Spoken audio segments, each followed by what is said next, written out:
surrender by the German High Command, the people of Prague emerge in full revolt against the German garrison. Prague streets become... Fevereiro de 1945. O exército soviético já estava às margens do rio Oder, a menos de 100 quilômetros da capital do Reich. A grande ofensiva do Vístula ao Oder, lançada em janeiro, havia destruído as defesas alemãs na Polônia em questão de semanas. A linha, que durante anos se apresentara como um muro intransponível, transformou-se em um mapa de unidades dispersas, sem combustível e com comandos sobrecarregados. No leste, as tropas de Zhukov e Konev avançavam com uma superioridade numérica e material esmagadora. Atrás ficavam cidades como Varsóvia e Cracóvia, libertadas após anos de ocupação. Também ficava exposto o horror dos campos de concentração abandonados às pressas pelas SS. No final de janeiro, o campo de Auschwitz foi descoberto pelo Exército Vermelho, com depósitos cheios de pertences das vítimas e alguns milhares de sobreviventes em condições extremas. Para as elites nazistas, essa combinação de derrota militar e revelação do crime em massa tinha uma consequência clara. O conflito já não podia ser vencido. A questão passou a ser quanto tempo se podia adiar o inevitável e em quais condições ocorreria a derrota. Na propaganda interna, no entanto, continuava-se a falar de mudança de sorte e de armas milagrosas. A lacuna entre a realidade da frente e o discurso oficial abriu-se como nunca, enquanto colunas de refugiados e soldados derrotados enchiam as estradas do leste. As principais potências aliadas reuniam-se na Crimeia. Em Yalta, Joseph Stalin, Franklin D. Roosevelt e Winston Churchill discutiram não apenas como concluir a campanha contra a Alemanha, mas também como organizar o mapa da Europa após a rendição. Ali, reafirmou-se que a única saída aceitável seria a capitulação incondicional. Concordou-se em dividir a Alemanha em zonas de ocupação e submetê-la a um controle conjunto. Também se discutiu reparações, fronteiras e a necessidade de julgar os responsáveis pelos crimes do regime. As potências aliadas já não discutiam se a Alemanha iria cair, mas como administrar sua queda. No interior do Reich, a situação era diferente. Em Berlim, Adolf Hitler recebia relatórios cada vez mais alarmantes, mas continuava a dar ordens como se ainda fosse possível lançar contraofensivas decisivas. A derrota da ofensiva das Ardenas no fronte ocidental consumira reservas que já não podiam ser repostas. As perdas humanas de 1944 haviam esvaziado as divisões.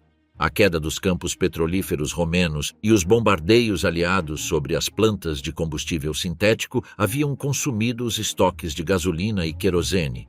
Os planejadores do alto comando sabiam que muitas unidades existiam apenas no papel. Faltavam tanques, faltavam caminhões, faltava artilharia pesada e, sobretudo, faltavam soldados experientes. Os oficiais recebiam ordens de sustentar linhas extensas com restos de companhias e batalhões mistos, formados por convalescentes, pessoal de serviços e recrutas treinados às pressas. As comunicações tornavam-se cada vez mais caóticas. Muitas ordens chegavam tarde ou simplesmente não podiam ser cumpridas. Diante dessa realidade, o regime reforçou uma de suas últimas apostas, o Volkssturm. Esta milícia popular, criada meses antes, mobilizava homens entre 16 e 60 anos que não estavam no exército regular. Professores, empregados, operários, veteranos da Primeira Guerra e estudantes do ensino médio recebiam braçadeiras, rifles antigos e algumas armas antitanque. Em teoria, deveriam conter o avanço inimigo nas cidades e vilarejos. Na prática, muitas dessas unidades careciam de treinamento, rádios e comandos experientes. A propaganda apresentava o Volkssturm como uma expressão da vontade nacional. Cartazes e transmissões de rádio falavam da última revolta do povo para defender a pátria. Joseph Goebbels enchia seus discursos com apelos ao sacrifício total e imagens da destruição cometida pelo inimigo para fomentar o medo da rendição. Mas, em muitas famílias, o lema oficial chocava-se com o pânico diante da chegada da guerra até a porta de casa. Enquanto isso, no oeste, as forças americanas, britânicas e canadenses aproximavam-se do Reno. As cidades renanas sofriam bombardeios quase diários. No Ruhr, coração industrial da Alemanha, as fábricas ainda funcionavam, embora com cortes de energia, escassez de matérias-primas e uma força de trabalho exausta, cada vez mais composta por prisioneiros e trabalhadores forçados. A prioridade das autoridades locais já não era manter a produção, mas sobreviver aos ataques aéreos e manter um mínimo de ordem entre civis desmoralizados. A Luftwaffe mal podia responder. Os bombardeiros aliados cruzavam o céu com oposição limitada de caças alemães com pilotos pouco treinados e combustível racionado. Muitas aeronaves ficavam no solo por falta de peças de reposição. O domínio aéreo aliado transformava qualquer deslocamento ferroviário em um risco maior. Comboios de munições, alimentos ou refugiados eram atacados em rota, multiplicando a sensação de colapso logístico. A frente oriental desmorona-se. Prússia Oriental, Pomerânia e Silésia. Nas províncias orientais do Reich, o mapa começou a desfazer-se a uma velocidade que poucos tinham previsto. A Prússia Oriental, que durante décadas se apresentara como um bastião militar e coração simbólico, transformou-se num funil de tropas em retirada e civis desesperados. Desde janeiro, tinham sido postos em marcha planos de evacuação por mar e terra. Na prática, esses planos misturaram-se com um êxodo massivo e caótico para o oeste, com milhões de pessoas em movimento no meio do inverno. O regime demorou a autorizar a saída da população. Na Prússia Oriental, o poderoso Gauleiter Erich Koch tinha proibido durante semanas toda a evacuação civil. Quem tentasse fugir sem permissão poderia ser acusado de derrotismo. Quando finalmente se reconheceu a gravidade da situação, já era tarde. As estradas estavam saturadas, os caminhos de ferro desorganizados e muitas localidades encontraram-se sob fogo soviético com grande parte dos habitantes ainda em casa. A ofensiva soviética na Prússia Oriental cercou Königsberg no final de janeiro. Dezenas de milhares de soldados e civis ficaram presos numa cidade declarada fortaleza. As autoridades locais tentavam manter a disciplina e prometer reforços. Na realidade, o cerco apertava-se a cada dia. O último corredor de fuga era a faixa de terra que ligava a região ao porto de Pilau, transformada numa rota de sobrevivência por onde avançavam colunas de carros, trenós, cavalos e pedestres em direção aos cais. Dali, alimentou-se uma gigantesca operação de evacuação marítima no Báltico. Navios de guerra, transportes requisitados, transatlânticos reconvertidos e todo tipo de embarcação começaram a cruzar entre a Prússia Oriental e portos mais seguros na Alemanha e Dinamarca. A operação recebeu o nome de Código Hannibal. Ao longo de 15 semanas, transportou para o oeste centenas de milhares de soldados e quase 1 milhão de civis, numa das maiores movimentações marítimas de toda a guerra. No meio dessa retirada, o mar também se tornou palco de catástrofes. A 30 de janeiro, o navio Wilhelm Gustloff, carregado principalmente com refugiados, pessoal da Kriegsmarine e feridos, foi torpedeado por um submarino soviético e afundou em menos de uma hora. Milhares de pessoas morreram num número que supera amplamente qualquer outro desastre naval da guerra. A notícia percorreu os portos e estradas dos evacuados, reforçando a sensação de que nem mesmo o mar oferecia segurança. Entretanto, mais a sul, a Silésia vivia a sua própria versão do colapso. O avanço soviético levou as autoridades a declarar várias cidades como fortalezas. Breslau foi uma das mais importantes. A 13 de fevereiro ficou oficialmente cercada. Começou um cerco que se prolongaria até os últimos dias da guerra na Europa. Dentro da cidade, a guarnição e as unidades do Volkssturm receberam ordens para resistir sem pensar em capitulação, apesar da falta de alimentos, medicamentos e combustível. Nos arredores, a população civil tentava escapar antes que a frente se fechasse. Famílias inteiras, muitas vezes compostas apenas por mulheres, idosos e crianças, carregavam malas, carros improvisados e alguns animais. As rotas para o oeste estavam saturadas por colunas que se moviam lentamente sob temperaturas abaixo de zero e frequentes ataques aéreos. O medo de ficar presos numa cidade sitiada ou de sofrer represálias das tropas que avançavam pesava tanto quanto o medo das bombas. A Pomerânia, a norte, viveu um processo semelhante. As forças soviéticas lançaram uma ofensiva específica para limpar a região e proteger o seu flanco antes de se dirigirem a Berlim. A operação transformou vilarejos costeiros, florestas e pequenos portos em cenários de combates fragmentados. Unidades alemãs quebradas tentavam abrir caminho para alcançar pontos de embarque. Em muitas localidades, o Volkssturm foi empurrado para a linha da frente com resultados previsíveis frente a tropas veteranas apoiadas por tanques e artilharia. Nos vilarejos da Prússia Oriental e Pomerânia, a chegada da guerra às ruas mudou a vida em questão de horas. Quem não conseguiu fugir encontrou-se de repente no meio de duelos de artilharia, incêndios e saques. O regime insistira durante anos na necessidade de resistir até ao fim.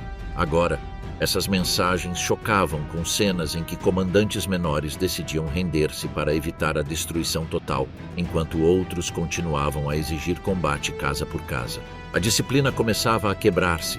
O alto comando tentou dar aparência de controle criando novas estruturas no mapa. O grupo de exércitos Vístula devia deter os soviéticos na linha do Oder e conservar o acesso aos principais portos bálticos. Na prática, dispunha de divisões incompletas, de comandos recém-nomeados e de uma infraestrutura ferroviária sob ataque constante. Os nomes das unidades mantinham-se, mas os regimentos haviam perdido grande parte dos seus veteranos e funcionavam com recrutas apressados e restos de outras formações. Naquelas semanas, as notícias que chegavam do leste começaram a pesar também em outras regiões do Reich. Os relatos de refugiados sobre combates, saques e violações espalhavam-se rapidamente. Para muitos alemães do oeste e do centro, a mensagem era clara. Se a guerra continuasse, esse destino alcançaria mais cedo ou mais tarde as suas próprias cidades.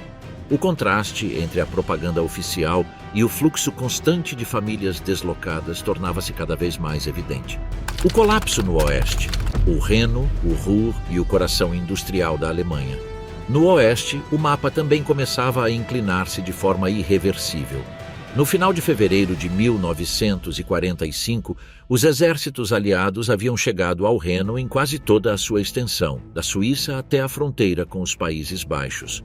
As defesas alemãs na linha Siegfried estavam sendo abertas uma a uma. A ofensiva das Ardenas, que deveria frear e dividir os aliados, consumiu as últimas reservas móveis sem alcançar esse objetivo. O resultado era uma frente esticada, cheia de lacunas, sustentada por unidades exaustas e quase sem reservas atrás. As grandes cidades na margem ocidental do Reno já eram ruínas fumegantes. Bombardeios sistemáticos atingiram Colônia, Düsseldorf, Krefeld e muitas outras. As pontes sobre o rio eram consideradas pontos vitais. A ordem era clara. Se o inimigo se aproximasse, deveriam ser destruídas. O comando alemão confiava que o Reno servisse como barreira natural. Essa esperança desmoronou em 7 de março de 1945, em um ponto pouco conhecido fora do âmbito militar, Remagen. Lá, unidades da 9ª Divisão Blindada Americana chegaram à ponte ferroviária Ludendorff e a encontraram ainda de pé. Os alemães haviam colocado cargas de demolição, mas a explosão foi parcial. A ponte ficou danificada, mas utilizável. Os americanos reagiram rapidamente. Cruzaram a infantaria e os blindados, reforçaram a cabeça de ponte e começaram a expandi-la para o outro lado do rio. Em questão de horas, o Reno deixou de ser uma linha intocável. Para o alto comando alemão, foi um golpe psicológico enorme. A propaganda apresentava há meses o Reno como uma fronteira intransponível. Agora, fotografias de tropas americanas atravessando para a margem oriental circulavam entre os comandos aliados e não demorariam a chegar à imprensa internacional. Hitler ordenou que a ponte fosse destruída a qualquer custo. Foram empregadas artilharia pesada, bombardeiros, armas especiais e até mísseis V-2 lançados pela primeira vez contra um alvo tático em território alemão. Nenhum desses esforços conseguiu deter o fluxo de tropas. A ponte acabaria desabando em 17 de março, mas para então o exército americano já havia construído pontes provisórias e dezenas de milhares de soldados já haviam passado para o outro lado. Enquanto isso, mais ao norte e ao sul, britânicos, canadenses e americanos preparavam travessias do Reno em vários pontos. A captura de Remagen adiantou os planos aliados em cerca de 3 semanas, mas não os substituiu. Na segunda metade de março, operações cuidadosamente planejadas permitiram atravessar em massa com balsas, pontes flutuantes e lançamentos de paraquedistas. Até o final do mês, existiam vários grandes cabeças de ponte aliados na margem oriental. O escudo fluvial havia sido quebrado. Atrás do Reno encontrava-se o coração industrial do Reich, o Ruhr. Lá estavam as siderúrgicas, as minas de carvão e muitas fábricas de armamento pesado. Sem o Ruhr, a guerra não poderia mais ser sustentada nem mesmo no papel. O comando alemão sabia disso e concentrou ali o que restava do grupo de exércitos B, sob Walter Model. As ordens eram resistir, manter as cidades e frear o avanço inimigo o máximo possível. Na prática, as forças disponíveis não eram suficientes para cobrir todas as direções de ameaça. O domínio aéreo aliado condicionava cada decisão tática. Colunas de veículos tentando se reposicionar eram atacadas por caças-bombardeiros. Os nós ferroviários ficavam fora de serviço repetidas vezes. As fábricas funcionavam quando podiam entre cortes de energia e escassez de matérias-primas. Em muitas fábricas de armamento, trabalhava-se mais para evacuar maquinário e documentação sensível do que para completar pedidos que nunca chegariam à frente. O impacto sobre a população civil era direto. Em 13 de fevereiro, pouco antes da travessia do Reno, a cidade de Dresden foi atacada em uma grande operação conjunta da RAF e da USAAF. Em várias ondas, cerca de 1.300 bombardeiros lançaram mais de 3.900 toneladas de explosivos e bombas incendiárias. Um incêndio massivo destruiu o centro da cidade e causou a morte de dezenas de milhares de pessoas. Dresden não fazia parte do Ruhr, mas a mensagem transmitida foi clara. Nenhuma grande cidade alemã estava segura. A destruição de bairros inteiros e as imagens de mares de ruínas circulavam entre refugiados, soldados em licença e sobreviventes evacuados para o interior. Cada novo bombardeio reforçava a impressão de que a estrutura do Reich estava desmoronando por dentro, mesmo em áreas onde a frente terrestre ainda não havia chegado. No Ruhr, a grande manobra aliada começou no final de março. Do sul, tropas americanas que haviam atravessado em Remagen e outros pontos avançaram para o norte. Do norte, forças britânicas e canadenses cruzaram o Reno e começaram a descer para o sul. O objetivo era simples e devastador: cercar o grupo de exércitos B em um grande bolsão e destruí-lo ali. À medida que os avanços convergiam, cidades como Essen, Dortmund ou Duisburgo ficavam presas no cerco. O combate dentro do Ruhr foi duro, mas desigual. Os aliados contavam com superioridade esmagadora em artilharia, aviação e logística. As unidades alemãs lutavam em setores isolados, sem coordenação eficaz. Uma vila podia se defender rua por rua. Outra, igualmente exposta, era abandonada quase sem combate quando os comandos locais consideravam absurdo se sacrificar para atrasar algumas horas o inevitável. A cadeia de comando começava a se fragmentar em decisões puramente locais, movidas pela sobrevivência imediata. Para muitos civis do Oeste, o avanço aliado trazia uma mistura de medo e alívio. O medo se dirigia aos bombardeios e combates ao redor das cidades. O alívio surgia na possibilidade de que a ocupação por tropas americanas ou britânicas significasse o fim da guerra diária. As colunas de refugiados do leste, com relatos sobre a violência na zona de avanço soviético, reforçavam essa percepção. Onde era possível, soldados e autoridades locais tentavam se render aos aliados ocidentais antes que a frente soviética chegasse mais ao interior. Nas esferas superiores do comando alemão, a situação no oeste colocava um dilema que se tornaria central nas últimas semanas. Continuar a luta significava permitir a destruição sistemática das cidades, o cerco e captura em massa de unidades inteiras e prolongar o sofrimento civil. Detê-la colidia diretamente com as ordens de Hitler, que exigia resistência absoluta e punia como traição qualquer tentativa de negociar. Entre esses dois polos, alguns comandos começaram a agir por conta própria, retardando a execução das ordens, desacelerando destruições e buscando contatos discretos com os aliados. No início de abril, o bolsão do Ruhr foi fechado. Dentro dele havia centenas de milhares de soldados alemães e milhões de civis. O coração industrial do Reich estava perdido em termos práticos, embora os combates continuassem mais alguns dias.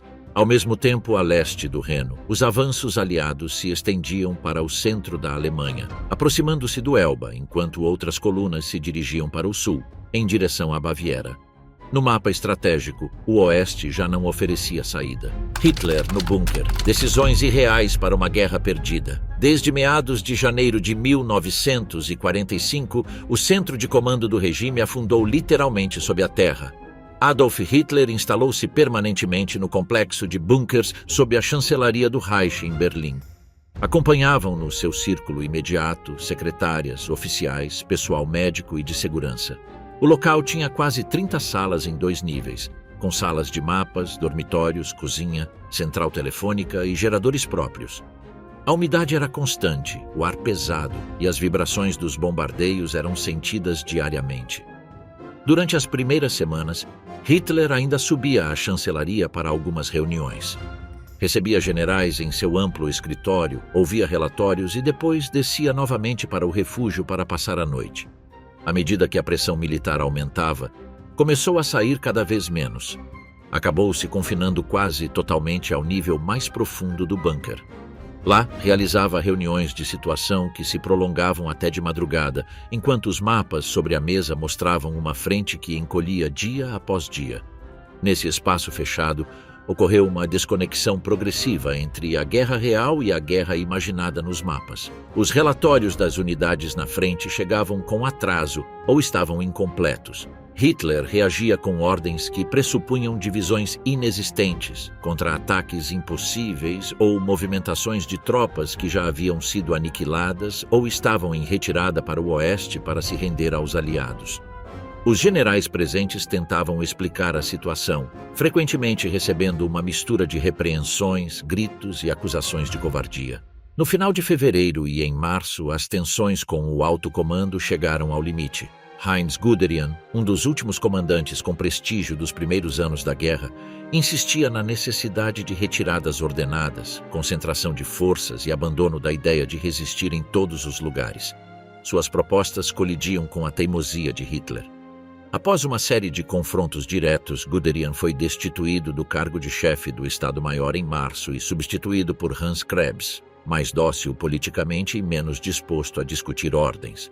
Paralelamente, Hitler deu uma ordem que refletia seu estado mental.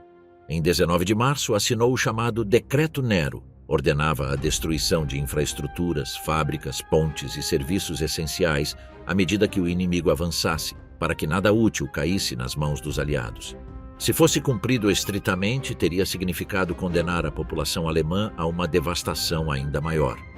O ministro do Armamento, Albert Speer, compreendeu as consequências e trabalhou deliberadamente para sabotar a aplicação do decreto, convencendo as autoridades locais a não cumpri-lo.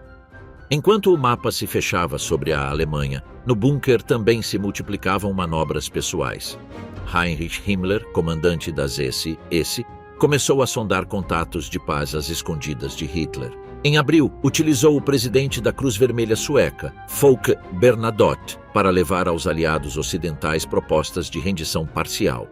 Buscava salvar sua posição negociando uma capitulação diante dos Estados Unidos e Reino Unido, enquanto a luta contra a União Soviética continuava.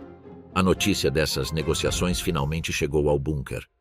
Quando Hitler soube que Himmler tentava negociar por conta própria, considerou uma traição direta. Ordenou a destituição de todos os cargos de Himmler e sua prisão, embora na prática já restassem poucos meios para executar essas decisões em um aparato estatal que desmoronava. O mesmo aconteceu com Hermann Göring, que, do sul da Alemanha, enviou uma mensagem sugerindo assumir o poder diante da incapacidade do Führer de governar. Hitler respondeu expulsando-o de todos os cargos e retirando-lhe o título de sucessor. O ambiente dentro do bunker tornou-se ainda mais fechado e paranoico. Joseph Goebbels chegou com sua família, Eva Braun viajou de Munique para acompanhar Hitler e novos oficiais, médicos e assistentes se instalaram. Ao todo, nas últimas semanas conviviam ali menos de uma centena de pessoas, organizadas em turnos de guarda, cozinha, comunicações e assistência direta ao círculo de comando. O isolamento físico misturava-se com um isolamento político total. Muitos dos que estavam abaixo da terra sabiam que a derrota era definitiva, mas continuavam presos entre lealdade, medo e a impossibilidade de escapar de uma cidade cercada. À medida que abril avançava, as reuniões de situação tornavam-se cada vez mais irreais. Hitler insistia na chegada de forças de socorro. Confiava em um contra-ataque vindo do oeste pelo 12º Exército de Walter Wenck e numa ruptura pelo leste dos restos do 9º Exército. Ordenava ataques de um grupo Steiner que já não tinha capacidade real de se mover. Quando seus generais o informavam de que essas unidades não existiam da forma como apareciam nos mapas, ele respondia com explosões de raiva ou acusações de conspiração. A rotina diária mostrava a mistura de normalidade e colapso. Serviam-se refeições em horários fixos, embora com rações reduzidas. Eva Braun tentava manter certa aparência de vida privada com projeções de cinema ou conversas leves. As secretárias trabalhavam em uma pequena sala de mapas, datilografando as últimas ordens e, cada vez mais, os testamentos e disposições futuras ditadas por Hitler. Nos corredores, o pessoal comentava baixinho os rumores sobre a proximidade da frente, as notícias sobre cidades perdidas e os relatos que chegavam de outras frentes. Enquanto o bunker afundava nessa mistura de auto-engano e desespero, a realidade na superfície se manifestava em forma de artilharia, blindados e unidades soviéticas avançando para a capital. A guerra entra em casa, a batalha se aproxima de Berlim, o som da artilharia chegou a Berlim antes dos primeiros tanques. Em meados de abril de 1945, a frente oriental já não era uma linha distante no mapa. As posições soviéticas estavam do outro lado do Oder e do Neisse, a poucas dezenas de quilômetros da capital.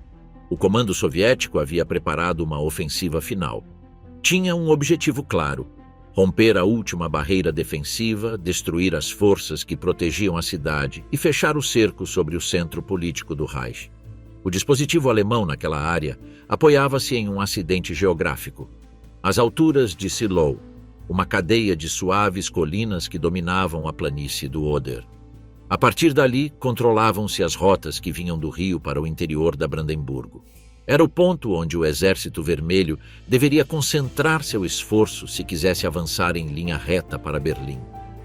A missão de defender esse setor ficou a cargo do 9º Exército Alemão, com infantaria, restos de unidades blindadas e posições de artilharia bem preparadas. Ao amanhecer de 16 de abril de 1945 começou o ataque. Uma preparação massiva de artilharia castigou as defesas alemãs. Focos antiaéreos foram usados para iluminar o campo de batalha e cegar os defensores. Atrás avançaram as primeiras ondas de infantaria soviética e unidades blindadas. O terreno, inundado e atravessado por valas e obstáculos, favorecia o defensor. As perdas foram muito altas nas primeiras horas. Mas a diferença de meios era enorme. Cerca de 1 milhão de soldados e milhares de tanques e peças de artilharia foram empregados na ofensiva sobre as alturas e a faixa do Oder. Durante 3 dias, os combates em Silow se desenvolveram a curta distância, com contra-ataques locais e posições que mudavam de mãos várias vezes. O 9º Exército tentou conter as forças de Zhukov enquanto, ao sul, outras formações soviéticas atravessavam o Neisse em direção a Cottbus e ao Triângulo Industrial da Silésia. Cada quilômetro ganho custava centenas de baixas. No final de 19 de abril, a terceira linha defensiva alemã se quebrou. A planície que separava as alturas dos subúrbios de Berlim ficou aberta. Por então, a capital já vivia como uma cidade em estado de sítio. As autoridades haviam organizado setores de defesa com pontos fortes em cruzamentos de avenidas, praças e edifícios de pedra. Foram cavadas trincheiras antitanque nos acessos, distribuídas barricadas e preparadas posições em pisos térreos e superiores. O Volkssturm de Berlim foi armado com rifles antigos, armas automáticas capturadas e lançadores portáteis de foguetes. Junto a eles, adolescentes das juventudes hitleristas receberam ordem de operar armas antitanque e participar da defesa de esquinas e cruzamentos estratégicos. A população civil movia-se entre resignação, medo e uma rotina forçada. Muitas crianças e parte das mulheres haviam sido evacuadas meses antes, mas centenas de milhares de pessoas permaneciam na cidade.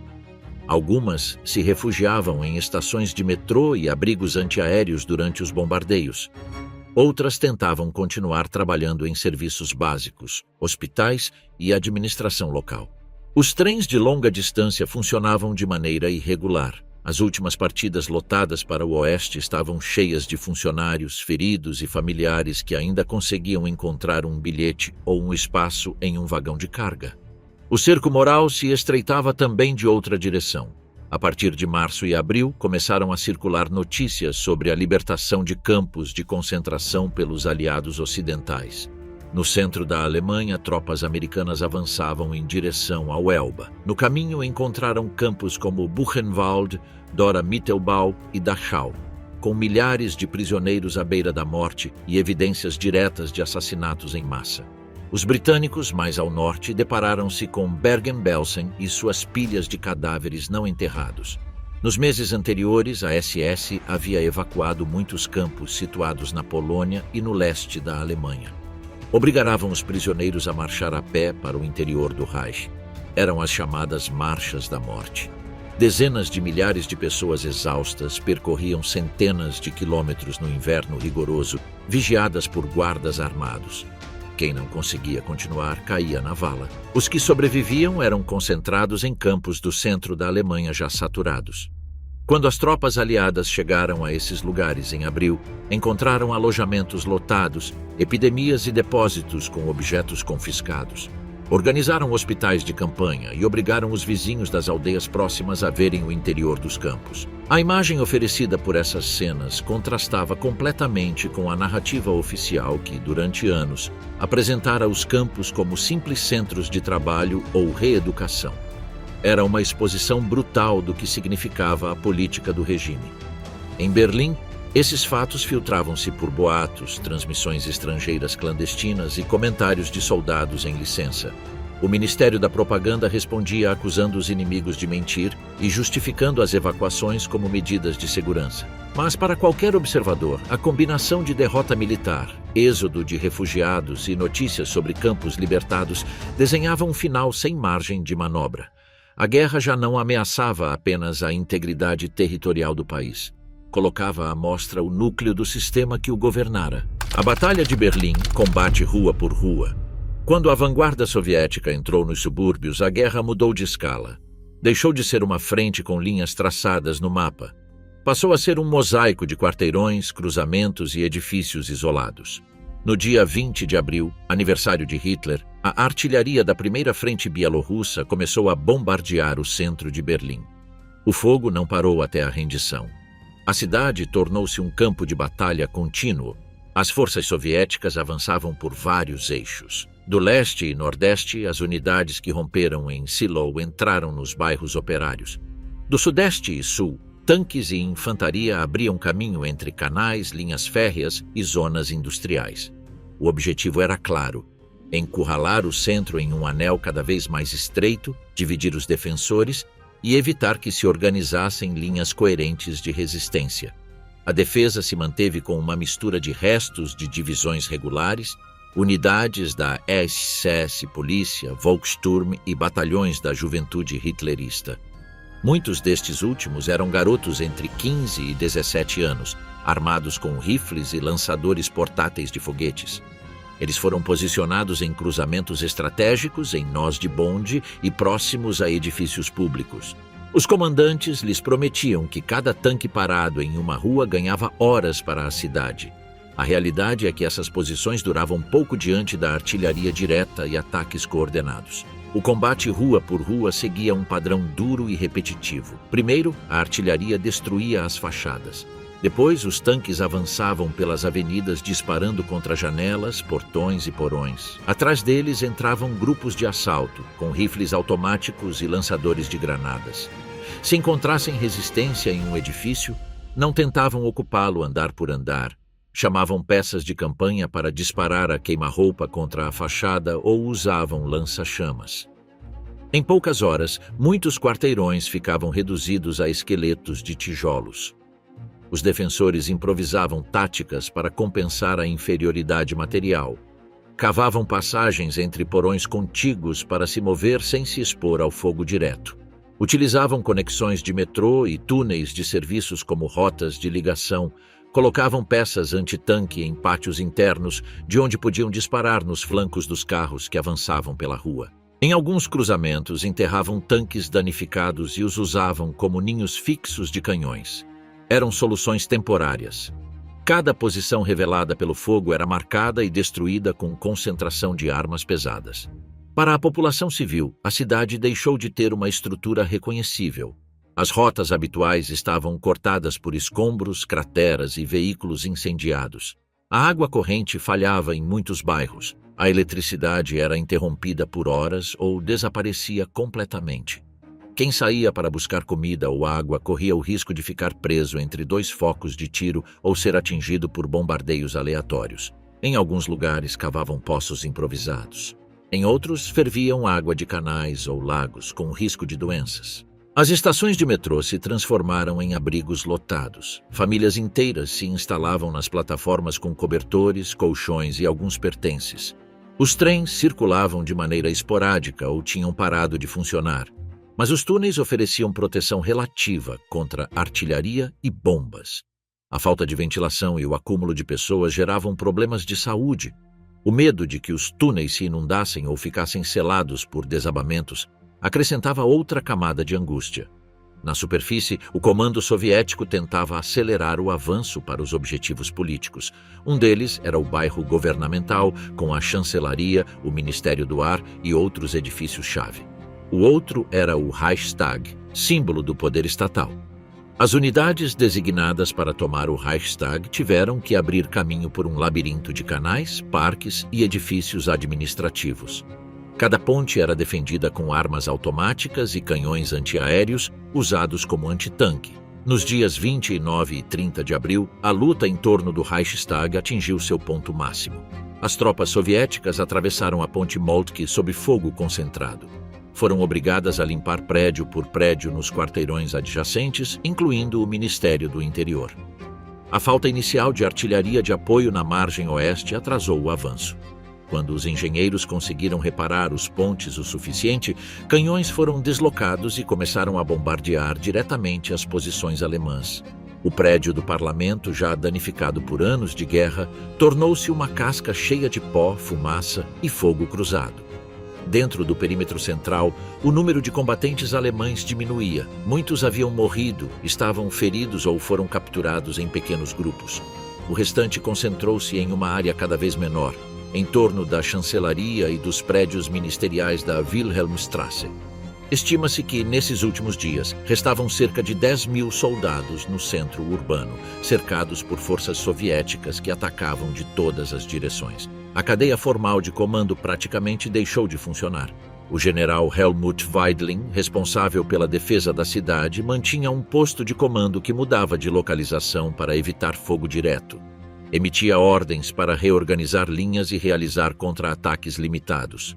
Mas entre sua mesa de mapas e as ruas, a informação se fragmentava. Unidades que existiam nos documentos já haviam sido destruídas ou estavam dispersas. Algumas companhias permaneciam em suas posições até esgotar a munição e depois se dissolviam em pequenos grupos que buscavam abrigo ou tentavam romper o cerco.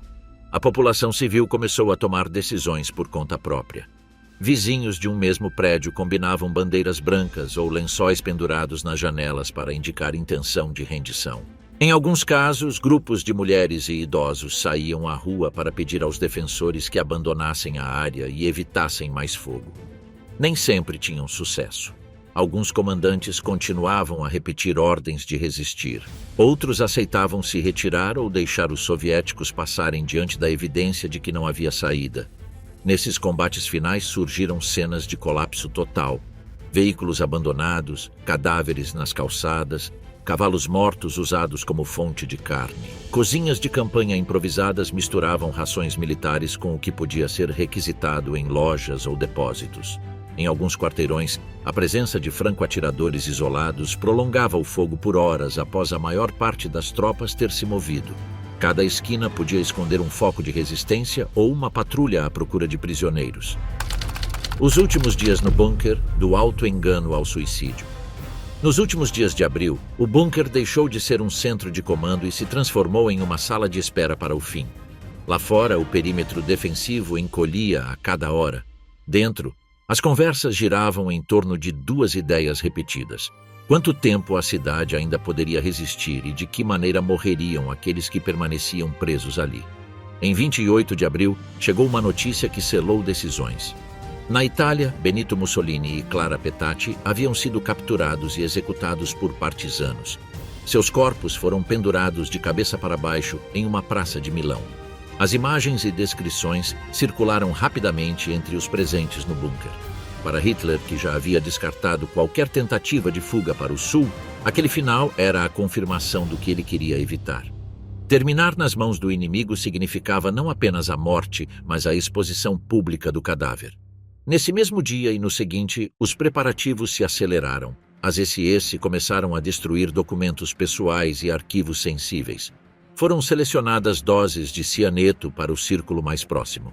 Também foi decidido testar as cápsulas no cachorro de Hitler, Blondie. Um médico de confiança forneceu o veneno ao animal. A morte rápida do cachorro confirmou que os frascos funcionavam. Foi uma cena que muitos testemunhos lembraram como o momento em que a ideia do suicídio deixou de ser uma possibilidade distante e se tornou um plano concreto. Na madrugada de 29 de abril, enquanto a artilharia ainda atingia a superfície, Hitler e Eva Braun se casaram em uma pequena sala do bunker. A cerimônia foi breve. Estiveram presentes um funcionário do partido e alguns testemunhos. Depois, houve um café da manhã simples, sem celebrações. Paralelamente, Hitler ditou 2 documentos que resumiam sua visão final: um testamento privado, onde resolvia questões pessoais, e um testamento político, onde nomeava seus sucessores e distribuía cargos. Nesse testamento, nomeou Karl Dönitz como presidente do Reich e comandante supremo das Forças Armadas. Joseph Goebbels foi nomeado chefe do governo, embora na prática seu poder de ação ficasse restrito a algumas horas. Göring e Himmler foram expulsos de todos os cargos, acusados de traição. Dönitz estava então no norte da Alemanha, na região de Plön, recebendo notícias fragmentadas sobre o estado da guerra. Quando soube de sua nova posição, compreendeu que herdava um país militarmente derrotado e territorialmente fragmentado. Durante o dia 29, Hitler percorreu os cômodos do bunker, despedindo-se de membros de sua equipe. A alguns apertou a mão, a outros dirigiu poucas palavras de agradecimento. Vários testemunhos lembraram de um homem envelhecido, com movimentos rígidos, mas ainda preocupado com detalhes militares. Perguntava sobre unidades que já não existiam no terreno. Continuava esperando notícias de Wenck, de Steiner, de qualquer força que pudesse aliviar a pressão sobre o centro de Berlim. Essas notícias não chegaram. No dia 30 de abril, a manhã começou com o cerco já quase colado ao bairro governamental. O fogo de artilharia podia ser ouvido muito próximo. Ao meio-dia, Hitler almoçou com seu círculo restrito. Tomara a decisão final. Pouco depois das 3 da tarde, retirou-se para seu escritório junto com Eva Braun. O restante do pessoal permaneceu no corredor e nas salas próximas. Ouviu-se um disparo. Quando os assistentes entraram, encontraram Hitler morto com um tiro na cabeça e Eva Braun sem vida devido ao envenenamento. Seguindo instruções prévias, os corpos foram enrolados em cobertores, levados para o jardim da chancelaria e pulverizados com gasolina. Um pequeno grupo de ajudantes e guardas os queimou enquanto os bombardeios continuavam. Não houve cerimônia formal. Apenas a pressa em reduzir a cinzas os restos para impedir que fossem exibidos pelo inimigo. As chamas se extinguiram parcialmente entre escombros e crateras. Mais tarde, tropas soviéticas localizaram o local e recuperaram fragmentos para análise. Dentro do bunker, o vácuo de liderança foi imediato. Goebbels assumiu de fato a condução política na cidade sitiada. Reuniu o pessoal, confirmou a morte de Hitler e falou sobre continuar resistindo. No entanto, a situação militar oferecia poucas opções. A munição estava acabando, a água escasseava. O perímetro defensivo tinha se reduzido a alguns quarteirões. Em questão de horas, o novo chefe do governo compreendeu que não tinha capacidade real para influenciar o curso da batalha. Na tarde de 30 de abril e manhã de 1º de maio, multiplicaram-se as tentativas de romper o cerco. Grupos de soldados, funcionários e pessoal do bunker receberam permissão para tentar escapar para o oeste. Organizaram-se em pequenas colunas com veículos pouco blindados ou a pé, tentando aproveitar a escuridão e o caos. A maioria chocou-se com posições soviéticas a poucas ruas de distância. Alguns morreram nos primeiros minutos. Outros foram capturados em pátios, porões ou cruzamentos de rua. Pouquíssimos conseguiram atravessar as linhas e alcançar zonas onde ainda combatiam unidades organizadas. Na superfície, Goebbels e sua esposa Magda tomaram sua própria decisão. Na noite de 30 de abril para 1º de maio, Magda cuidou de seus 6 filhos nos quartos do bunker.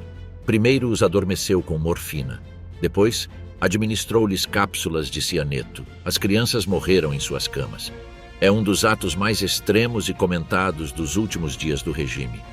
No dia seguinte, Goebbels e Magda subiram à superfície, posicionaram-se perto de uma entrada lateral e se suicidaram. Seus corpos foram pulverizados com combustível e incendiados, embora com menos cuidado do que os de Hitler e Eva Braun. Enquanto isso, no norte, Dönitz tentava agir como chefe de um estado que já não controlava sua capital. O rádio oficial anunciou que Hitler havia caído lutando. Evitou-se falar sobre suicídio. Dönitz foi apresentado como o novo presidente que continuaria a luta contra o bolchevismo. Na realidade, sua prioridade era outra: facilitar a rendição ao máximo possível de tropas e civis aos aliados ocidentais e atrasar ao máximo uma capitulação diante da União Soviética.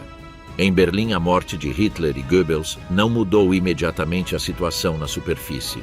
Os combates continuaram em 1º e 2º de maio. No entanto, o comando local começou a avaliar a utilidade de continuar resistindo. O general Weidling negociou com os soviéticos as condições de rendição da guarnição.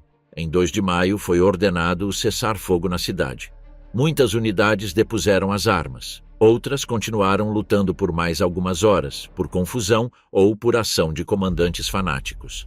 Ao final do dia, o combate organizado em Berlim havia terminado. Sob a terra, o bunker ficou como uma casca vazia. Os poucos que ali permaneciam buscaram formas de fugir ou se entregaram às forças soviéticas quando estas ocuparam o complexo.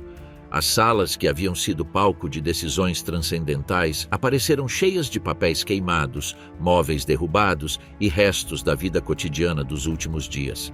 A guerra na Europa ainda não havia terminado, mas a estrutura de comando que conduziu o conflito desde 1939 havia se desintegrado naquelas salas estreitas em questão de horas. Rendições parciais e luta por uma saída para o Ocidente. Após a queda de Berlim, a guerra na Europa não terminou imediatamente. Mudou de forma. O centro político havia sido destruído. A luta se transferiu para escritórios improvisados no norte e para frentes ainda ativas na Itália, no norte da Alemanha, Dinamarca, Noruega, Tchecoslováquia e no Báltico. Ali se jogou a última carta do novo chefe de Estado, Karl Dönitz. Seu objetivo não era mais vencer, mas gerenciar a derrota. Tentou direcioná-la para os aliados ocidentais e afastá-la o máximo possível da União Soviética. Dönitz estabeleceu seu quartel-general em Plön e depois em Flensburgo, perto da fronteira dinamarquesa. De lá, formou o chamado Governo de Flensburgo. Tinha ministros, reuniões de gabinete e comunicados oficiais. Na prática, era um governo que comandava sobre um território em desintegração e forças armadas sem capacidade de manobra estratégica. Ainda assim, dispunha de algo importante. Controlava ainda cadeias de comando locais, estações de rádio e restos da marinha e da aviação. Com isso, tentou negociar rendições parciais. A primeira grande capitulação já estava em andamento mesmo antes da morte de Hitler. No fronte italiano, o general von Wittinghoff e o chefe das SS na região, Karl Wolff, haviam iniciado contatos secretos com os aliados meses antes. Esses contatos se concretizaram na chamada Operação Sunrise. Em 29 de abril, foi assinada em Caserta a rendição de todas as forças alemãs na Itália, que entrou em vigor em 2 de maio. Cerca de 1 milhão de soldados depuseram as armas no norte da Itália e no oeste da Áustria. Foi um golpe enorme para qualquer tentativa de continuar a guerra no sul. Dönitz assumiu isso como um fato consumado, mas também o interpretou como precedente. Se as forças na Itália podiam se render diretamente aos aliados ocidentais, talvez o mesmo esquema pudesse ser aplicado no norte da Alemanha, na Dinamarca e nos Países Baixos. A prioridade passou a ser abrir corredores de retirada para o oeste e, ao mesmo tempo, frear, na medida do possível, o avanço soviético. Em suas ordens ao alto comando, insistia em 2 mensagens: resistir no leste, render-se ou recuar para os ocidentais no oeste. Esse plano esbarrava em um problema temporal. As ofensivas aliadas estavam em andamento. No norte da Alemanha, o marechal Bernard Montgomery avançava do Reno em direção ao Elba e ao Báltico. Em 4 de maio, representantes alemães assinaram em Lüneburg Heath uma capitulação diante de Montgomery. Abrangia as forças alemãs no noroeste da Alemanha, nos Países Baixos e na Dinamarca. Para centenas de milhares de soldados, essa assinatura significou o fim imediato dos combates e o início da captura sob controle britânico. Para Dönitz, foi mais um passo na estratégia de esvaziar o fronte oeste antes que os soviéticos pudessem chegar. Paralelamente, continuava a evacuação por mar. Dos portos do Báltico, navios da Kriegsmarine e embarcações civis transportavam soldados e refugiados da Prússia Oriental, Pomerânia e do Báltico para Schleswig-Holstein, Dinamarca e Noruega. A Operação Hannibal continuou até os últimos dias, com navios chegando lotados a portos onde já não existia uma estrutura estatal sólida. Cada chegada aumentava a pressão sobre as autoridades locais, incapazes de alimentar ou abrigar tantos recém-chegados. No centro da Alemanha, a situação era diferente. Ali, os exércitos americanos e britânicos avançavam em direção ao Elba, mas existia um acordo prévio com os soviéticos sobre a linha de contato. Eisenhower não pretendia ocupar Berlim nem avançar mais para o leste. Assim que as forças alcançassem o Elba, deveriam consolidar a posição e parar. Isso significava que milhares de soldados alemães buscavam desesperadamente atravessar o rio para se render aos ocidentais antes que os soviéticos fechassem a passagem. Colunas inteiras marchavam em direção a pontes e passagens rasas, erguendo bandeiras brancas ou improvisando sinais de rendição. Muitos conseguiam. Outros eram interceptados por unidades soviéticas que avançavam do leste. Enquanto essas rendições parciais aconteciam no terreno, Dönitz tentava negociar o quadro geral. Enviou seu representante, o almirante Hans-Georg von Friedeburg, ao quartel-general de Eisenhower em Reims. Sua ideia inicial era acordar uma capitulação limitada ao fronte oeste, deixando o fronte leste de fora, na esperança de continuar lutando contra a União Soviética e de que os ocidentais aceitassem uma espécie de aliança implícita. Eisenhower rejeitou essa possibilidade. Deixou claro que só aceitaria uma rendição total, simultânea e sem condições em todos os frontes. Diante da negativa, Dönitz enviou a Reims o general Alfred Jodl. Ele tentou ganhar tempo, alegando dificuldades de comunicação com as unidades que ainda combatiam no leste. Eisenhower respondeu com um ultimato. Se a capitulação não incluísse todas as forças, a partir de 8 de maio as linhas aliadas se fechariam para os alemães que quisessem se render e os bombardeios sistemáticos seriam retomados. A mensagem chegou a Flensburgo. Dönitz compreendeu que a manobra de separar frontes já não era viável. Autorizou Jodl a assinar a rendição incondicional. Na madrugada de 7 de maio de 1945, em uma escola de Reims, que servia como quartel-general de Eisenhower, foi assinado o primeiro instrumento de rendição. Jodl assinou em nome do alto comando alemão. Ao lado dele estavam representantes dos Estados Unidos, Reino Unido, França e União Soviética. O documento estabelecia o cessar-fogo em todos os frontes a partir das 23h01 do dia 8 de maio, horário da Europa Central. Embora, na prática, algumas unidades tenham continuado a lutar após esse limite, no papel a guerra na Europa estava selada. No entanto, a União Soviética considerou a cerimônia de Reims insuficiente. Stalin exigiu uma assinatura adicional em Berlim, na presença de seu comando supremo. Assim, foi organizada uma segunda cerimônia em Karlshorst, na capital destruída. Na noite de 8 para 9 de maio, o marechal Wilhelm Keitel assinou um novo documento de rendição diante de Zhukov e de representantes aliados. Para os ocidentais, o dia da vitória na Europa ficou marcado em 8 de maio, para os soviéticos e seus aliados, em 9 de maio. A diferença de datas refletia também perspectivas diferentes sobre quem suportou o peso principal da guerra no continente. Enquanto esses documentos eram assinados, ainda havia focos de combate no terreno. Na Noruega, mais de 300 mil soldados alemães permaneciam armados. Na Dinamarca, as forças de ocupação entregavam posições para unidades britânicas. No Báltico, o grupo de exércitos da Curlândia permanecia cercado. Na Tchecoslováquia, as tropas alemãs tentavam recuar para o oeste enquanto em Praga irrompia uma revolta. Nos Alpes, unidades altamente ideologizadas sonhavam em manter uma resistência prolongada. Esses eram os cenários que marcariam os últimos tiros, mesmo após a assinatura em Reims e Berlim. Em Flensburgo, o governo de Dönitz continuou reunindo-se por mais alguns dias. Emitia ordens e comunicados, mas sua margem real era mínima. Do ponto de vista dos aliados, tratava-se de uma estrutura provisória que poderia servir por algumas semanas para transmitir ordens de desarmamento e rendição, devendo desaparecer em seguida. Em 23 de maio, tropas britânicas prenderam Dönitz, Jodl, Speer e outros membros do gabinete. O chamado governo de Flensburgo foi dissolvido. O poder na Alemanha passou oficialmente para os comandos de ocupação, que logo formalizariam essa situação na Declaração de Berlim de 5 de junho. As últimas bolsas de resistência, Praga, Curlândia e os Alpes. Quando a rendição foi assinada em Reims e em Berlim, nem todos baixaram as armas ao mesmo tempo. Na periferia do antigo Reich, permaneciam grandes grupos de tropas que continuavam isoladas, cercadas ou em retirada. Seus comandos recebiam notícias confusas sobre a capitulação. Alguns queriam continuar lutando, outros buscavam apenas uma rota para escapar para o oeste. Nesses cenários concentraram-se os últimos dias de combate na Europa. No Báltico, o chamado Grupo de Exércitos Curlândia estava cercado há meses. Desde o outono de 1944, dezenas de divisões alemãs e unidades letãs haviam ficado presas na península da Curlândia, na atual Letônia. As ofensivas soviéticas haviam cortado sua ligação terrestre com o restante da frente. Desde então, resistiam em uma faixa estreita de território, apoiados em portos do Báltico e supridos por mar sempre que possível.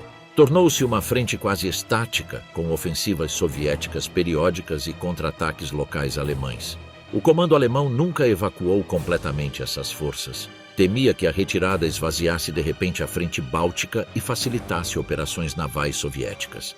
Também contava com esses portos para manter aberta a evacuação de refugiados. Na prática, isso significou que quando chegou a capitulação geral, ainda permaneciam ali os restos de cerca de 27 divisões. Em 8 de maio de 1945, Dönitz ordenou ao seu comandante na região que depusesse as armas.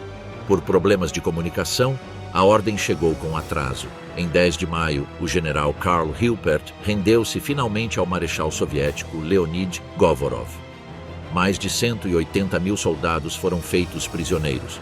O mesmo padrão repetiu-se em outros pontos do mapa.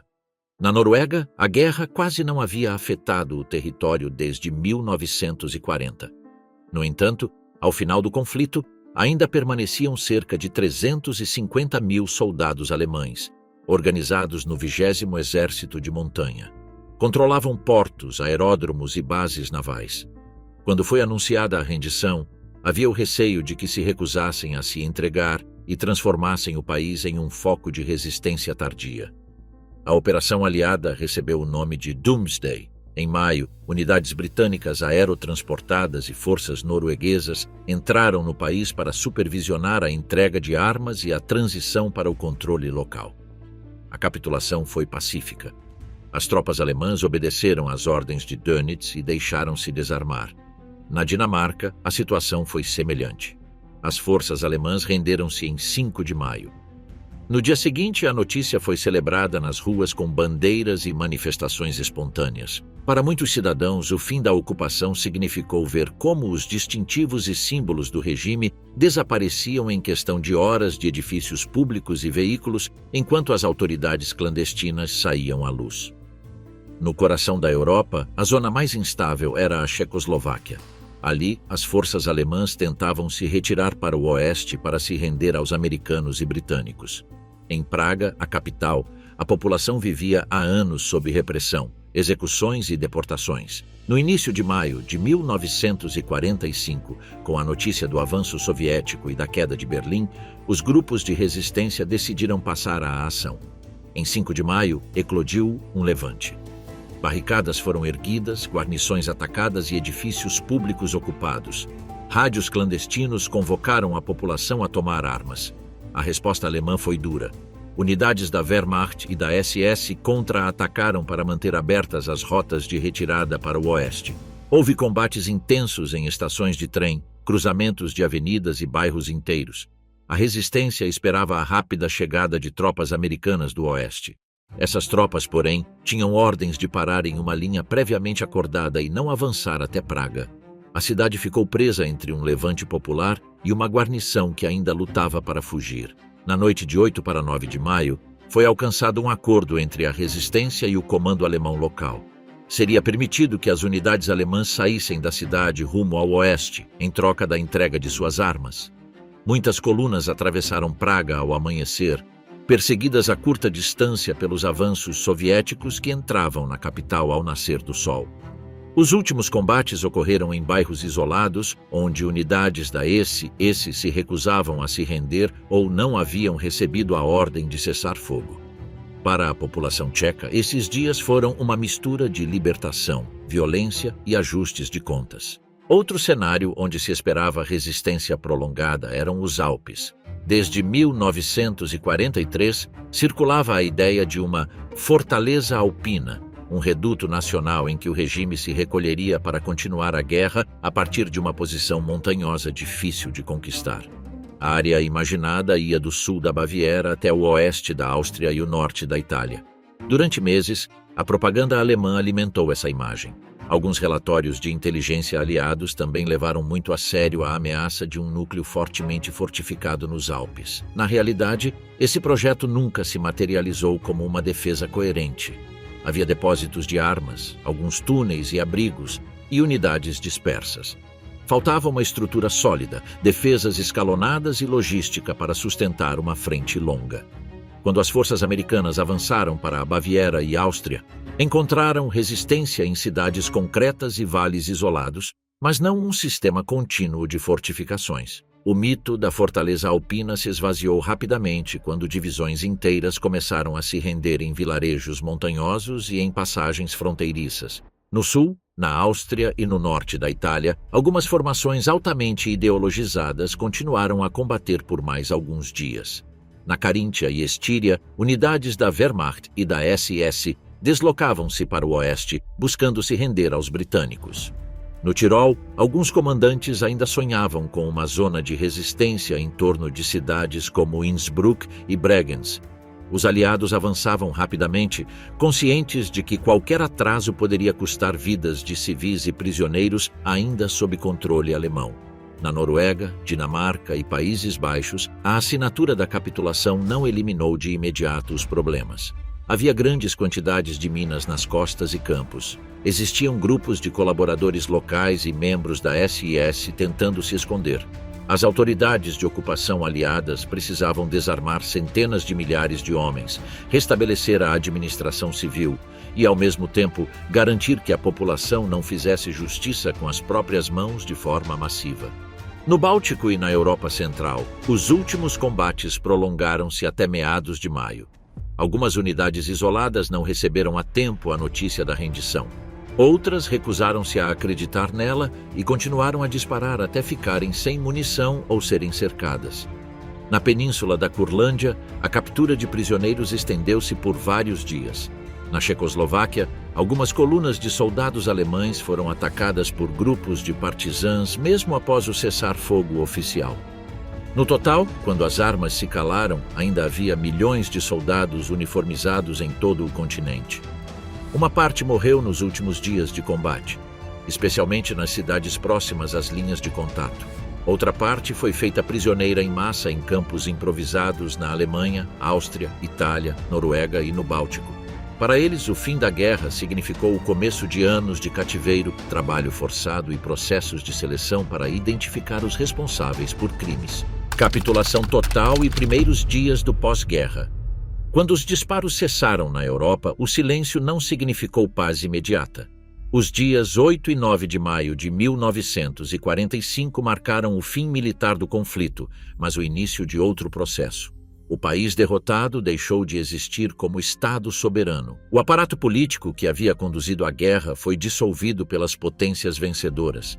A Alemanha tornou-se um território ocupado e administrado pelos aliados. Em 5 de junho de 1945, os comandantes supremos dos Estados Unidos, Reino Unido, União Soviética e França assinaram a chamada Declaração de Berlim.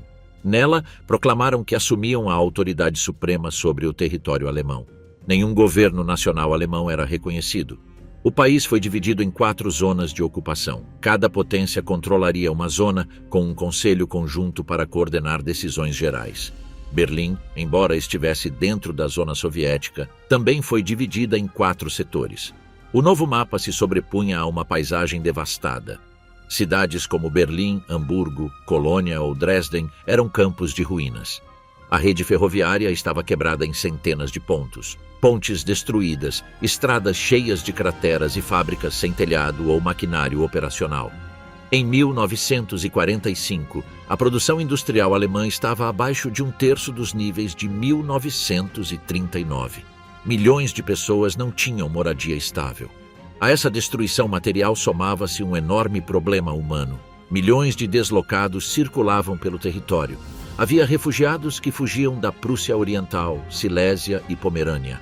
Havia sobreviventes de campos de concentração, libertados, mas sem um lar para retornar. Havia trabalhadores forçados trazidos de toda a Europa, que agora tentavam voltar para seus países.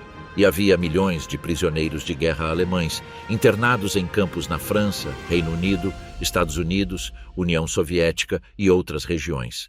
Nos meses seguintes, os aliados organizaram centros para pessoas deslocadas. Seu objetivo era registrar, alimentar e, quando possível, repatriar aqueles que não eram cidadãos alemães. Entre eles havia muitos judeus que haviam sobrevivido ao sistema de campos e que não queriam retornar aos seus lugares de origem, onde suas famílias haviam sido assassinadas e o antissemitismo ainda estava presente. Para eles, esses campos de deslocados se tornaram espaços de trânsito para outros destinos, principalmente Palestina e América. A situação dos prisioneiros de guerra alemães foi diferente. A rendição não significou libertação rápida. Muitos permaneceram por anos em campos de trabalho, principalmente na União Soviética e na França. Na zona britânica, por exemplo, dezenas de milhares de prisioneiros foram utilizados em tarefas agrícolas e de reconstrução, mesmo após o fim formal da Guerra Mundial. A lógica era clara.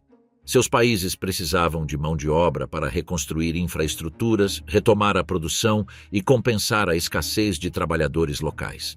Dentro da Alemanha, os aliados começaram por desarmar e dissolver as forças armadas. Foi proibida a existência de qualquer estrutura militar nacional. Armas foram confiscadas, depósitos destruídos e ministérios ligados ao esforço de guerra anulados. Paralelamente, iniciou-se um processo que marcou os primeiros anos do pós-guerra, a desnazificação. Seu objetivo oficial era retirar da vida pública os membros do partido e aqueles que ocupavam cargos-chave no regime. Na prática, a desnazificação teve formas diferentes dependendo da zona. Na zona americana foram criados questionários detalhados, os famosos formulários de desnazificação, que classificavam as pessoas em 5 categorias segundo seu grau de envolvimento. Nas zonas britânica e francesa, priorizou-se a expulsão de figuras proeminentes e a dissolução de organizações nazistas. Na zona soviética, o processo se misturou com uma transformação política direcionada à criação de um Estado socialista. Em todas as zonas, o volume de processos logo superou a capacidade dos tribunais e comissões. No final dos anos 1940, grande parte desse esforço relaxou, e muitos antigos membros do partido voltaram a ocupar cargos de responsabilidade. Ao mesmo tempo, preparava-se o julgamento dos principais líderes do regime ainda vivos. Em novembro de 1945, começaram em Nuremberg os processos contra os líderes mais visíveis, responsáveis por decisões militares, políticas e criminais. Esses julgamentos não faziam parte do dia a dia da população, que lutava para conseguir comida e combustível, mas mostravam que a derrota também tinha uma dimensão legal e moral. Não se tratava apenas de reconstruir edifícios e fábricas. Tratava-se de dar nomes e responsabilizar decisões que levaram à guerra total e ao genocídio. Os primeiros invernos do pós-guerra foram especialmente rigorosos. O racionamento continuou presente. Em muitas cidades, a dieta média estava abaixo das necessidades calóricas básicas. O mercado negro tornou-se parte central da economia real. Cigarros, café, chocolate e outros produtos provenientes das rações aliadas eram usados como moeda. Famílias inteiras viajavam ao campo para trocar roupas ou móveis por batatas e farinha. A fome e o frio marcaram os anos de 1945 e 1946 em vastas regiões do país. Diante dessa crise, os aliados debateram que tipo de Alemanha queriam deixar para trás. Existia uma corrente que defendia desmantelar a indústria pesada e transformar o país em uma sociedade essencialmente agrícola, incapaz de sustentar uma nova guerra. Outra posição insistia que a recuperação europeia dependia de que a Alemanha voltasse a produzir aço, carvão e bens industriais. O receio da expansão da influência soviética e da instabilidade social acabou inclinando a balança para a reconstrução econômica. Em 1945, porém, essa discussão estratégica mal era visível nas ruas. Para a maioria dos habitantes do antigo Reich, os últimos 90 dias de guerra se conectaram com os primeiros meses do pós-guerra sem uma ruptura clara. As ruínas permaneciam de pé. Os desaparecidos continuavam sem respostas. Milhões de pessoas tentavam localizar familiares, retornar ao local de origem ou começar uma nova vida em outra cidade ou país. A guerra havia terminado no papel.